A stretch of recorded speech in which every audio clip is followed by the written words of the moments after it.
The date is the 31st of August, 1941. The location is the North Atlantic, a stretch of gray, heaving water several hundred miles west of Ireland.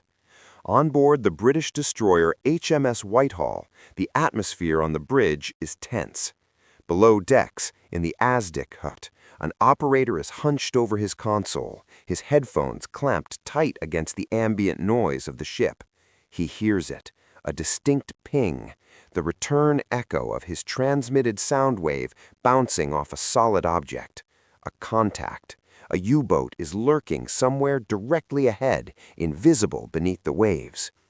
But as Whitehall surges forward to attack, a familiar sickening dread settles over the crew. The range is closing. 50 yards, 40, 30. The Aztec operator taps his headphones in frustration. The once clear ping has dissolved into a deafening, unintelligible roar. They are inside the minimum range of their own sonar. The U-boat, which moments ago was a precise target, has vanished into a blind spot directly under the bow. The captain orders a pattern of depth charges rolled off the stern, a blind gamble. The sea erupts behind the ship in towering plumes of white water, but the concussion does little more than rattle the crew's teeth. Hours later, when the sea has settled, there is no debris, no oil slick. The U-boat has escaped. Again. This was the grim reality for the Royal Navy in the early years of the Battle of the Atlantic. The hunters had become the blind, and the German U-boats were exploiting this technological gap with devastating efficiency. The weapon designed to solve this problem, when it finally arrived, looked so absurd, so makeshift, so utterly ridiculous that it defied belief. It was a contraption of exposed steel spigots, seemingly wired together on an open deck, that hurled 24 bombs into the air simultaneously.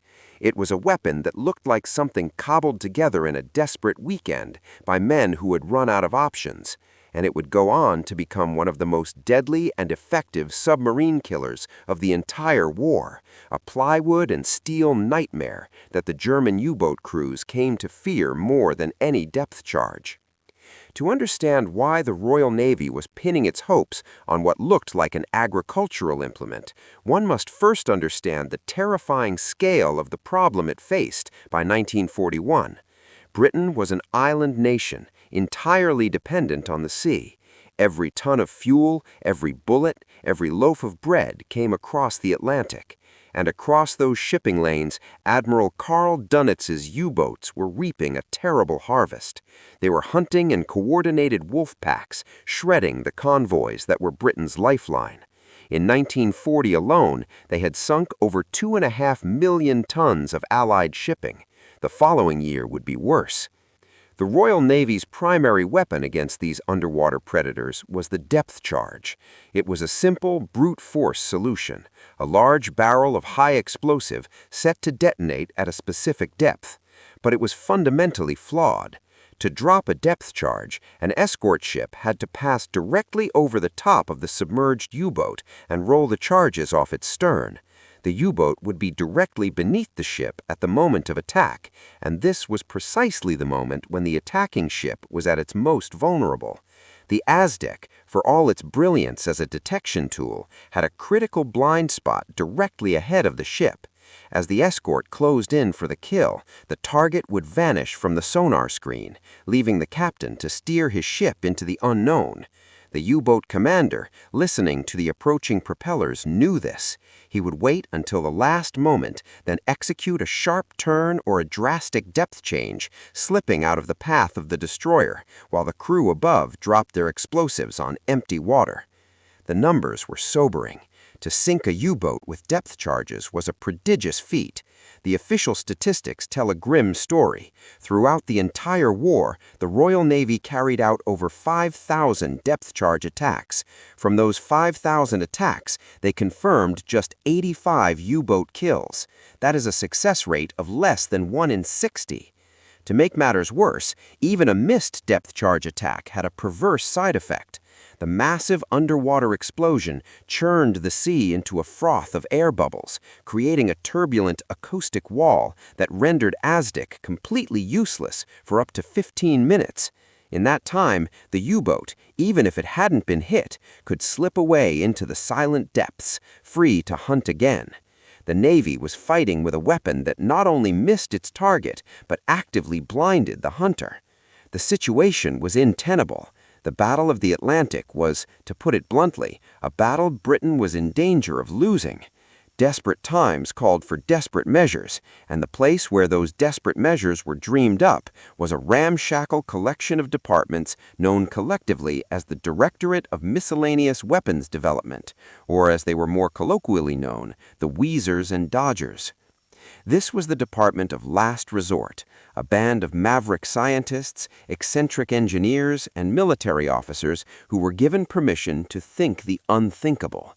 If a conventional solution didn't exist, they would invent an unconventional one. Their playground was a world of adhesive explosives, flame-throwing tanks, and battleships made of ice. And it was here that the concept for the Hedgehog was born, drawing on the work of a remarkable inventor, Lieutenant Colonel Stuart Blacker. Blacker had perfected a weapon system known as the spigot mortar.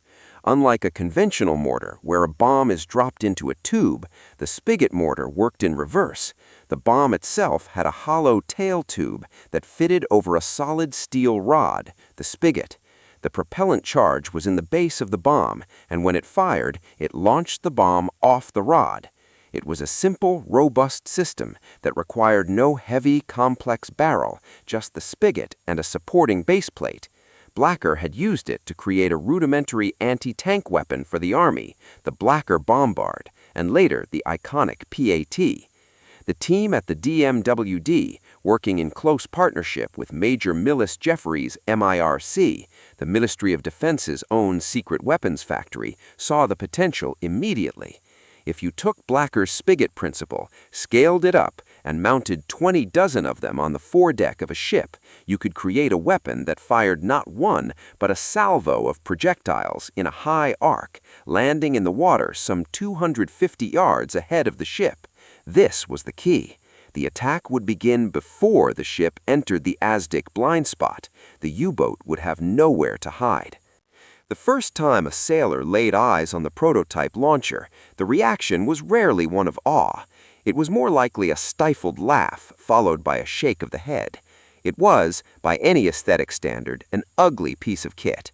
Mounted on a sturdy pedestal, the launcher consisted of 4 flat metal frames, or cradles, arranged in 2 rows, one on top of the other. Each cradle held 6 spigots, the solid steel rods onto which the projectiles were loaded. When fully armed, with its 24 projectiles pointing upwards and outwards at a jaunty angle, the whole assembly looked exactly like the back of a startled animal. The sailors, with their genius for the vernacular, christened it immediately. They called it the Hedgehog. The projectiles themselves were equally unassuming. They looked like stubby, finned mortar bombs, just over a meter long. Each one weighed about 29 kilograms and carried a devastating 16-kilogram payload of Torpex, a new, more powerful explosive than TNT. They were in essence 65 pounds of high explosive, designed not to explode on a timer, but on contact. The fuse was in the nose. It was a simple binary device. If it hit something hard, it would explode. If it hit nothing but water, it remained silent. The launcher was angled so that when fired, the 24 bombs would sail through the air in a graceful arc, landing in a carefully calculated pattern in the sea. For a stationary ship, this pattern was an ellipse roughly 40 meters in diameter, centered about 230 meters ahead of the bow. But the sea is rarely still. To account for the relentless roll and pitch of a destroyer in the North Atlantic, later versions of the Hedgehog were fitted with a gyroscopic stabilizer. No matter how the deck heaved beneath it, the launcher remained locked on to its target, ensuring the pattern of bombs landed exactly where it was supposed to. Once the bombs hit the water, their work was far from over. They weren't buoyant. They were heavy, streamlined projectiles designed to sink at a rapid rate of roughly 7 meters per second.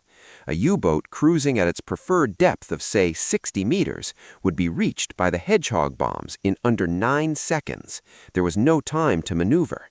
The attacking ship, crucially, maintained perfect ASDIC contact throughout the entire process.